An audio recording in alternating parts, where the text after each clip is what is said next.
Hey guys, it's Mickey. I'm back. Welcome to my second part of my mastectomy video series. If you didn't get a chance to check out the first video, go to my YouTube page and there you can find 7 tips to help you before you have a mastectomy. But today we're going to be going over 7 tips to help you after you've had the mastectomy. If you didn't get a chance to check out the first video, just a quick recap. I have had 2 surgeries. I had a full mastectomy, a bilateral mastectomy, as well as reconstruction with implant placement. Major surgeries happening. So I just want to pass along some tips that were given to me and some I researched that may help you.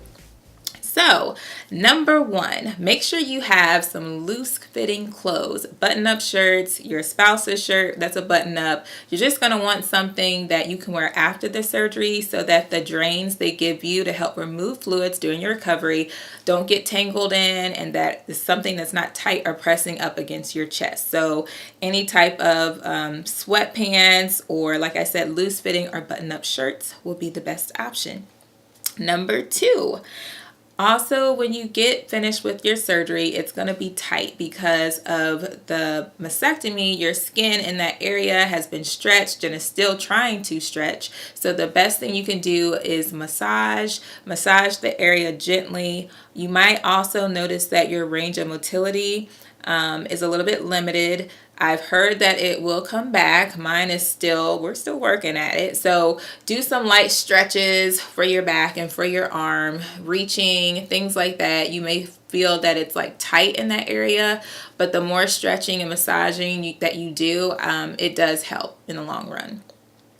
If you can get physical therapy, that would be the best option. But if you can't, then just do the stretches and the massages, and that will help as well.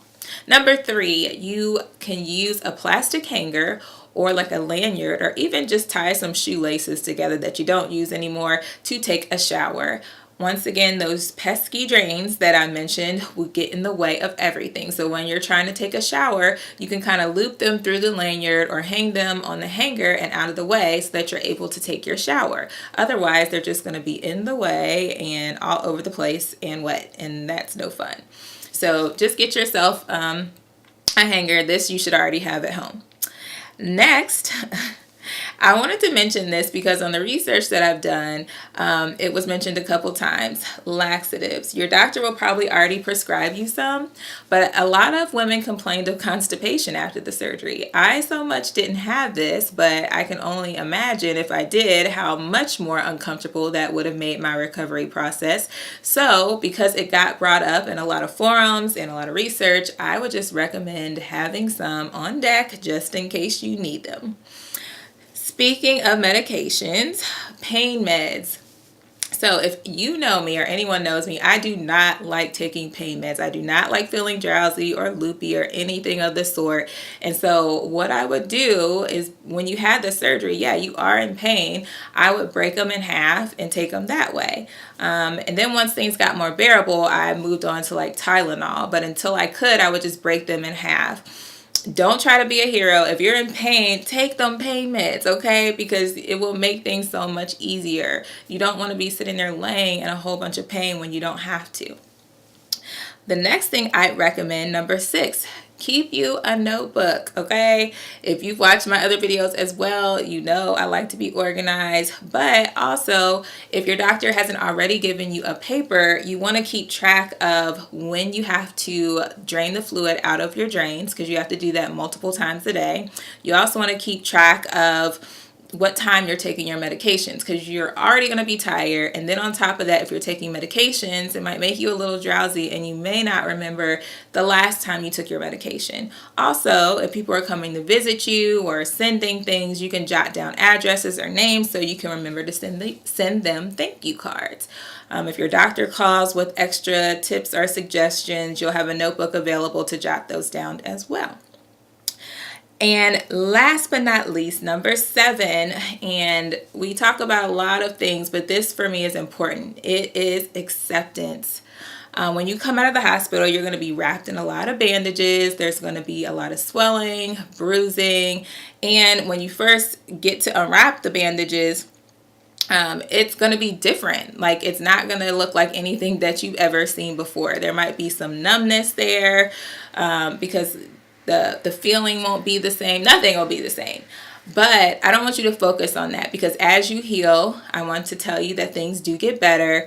After my second reconstruction surgery, I can gladly say that I'm very, very happy with the result. So don't just judge the upfront first look of things as how it's going to be. And whether you got the reconstruction or not, I still want you to work on acceptance. And yes, that takes some time, because you're not used to the way that you look now. But you are still the same person. You're still the same beautiful, wonderful, worthy person that you always were and will be.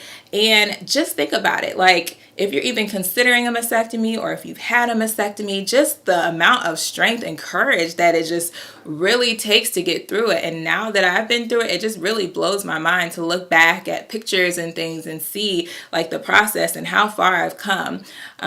It really has shown me, most importantly, self-love and self-acceptance, my flaws and all. And I'm not saying that the mastectomy is a flaw by any means, because honestly, it's like, it's an addition to who I am now. It's like a warrior scar, because I've overcame this. Like, it's a small price to pay to give this up and to have a peace of mind. And so now I see myself as like more whole than I ever have before. So I don't want you to worry about the physical aspect of it. As far as like, if you're single, you can still have boyfriends and go on. I don't want you to feel like this is just going to change it's going to change your life forever, but not in the way that you may think. Like, I'm still married. My husband's very happy with everything. So if you're married and you're worried about it, I do want to touch base on that as well. It's going to be fine. Don't worry. Everything's going to work out fine. So my prayer for you, if you're considering mastectomy, or if you've had one and you haven't gotten to that point yet, is that you just have self-reassurance, self-love, and self-acceptance. Since I didn't get to do like a video recap on my actual surgery and like all the back and the way in the hospital and all of that, I do want to show you guys a couple of pictures from both of my surgeries, just so you can kind of see how things progressed. So take a look. I hope you like it. I hope you enjoyed my tips. If you have tips that I didn't mention, please feel free to drop those in the comment section below.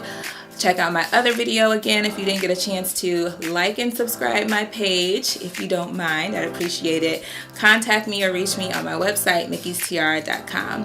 As always, I thank you guys for your time. Love you so much, and I can't wait till we meet again soon. All right, ciao Bella.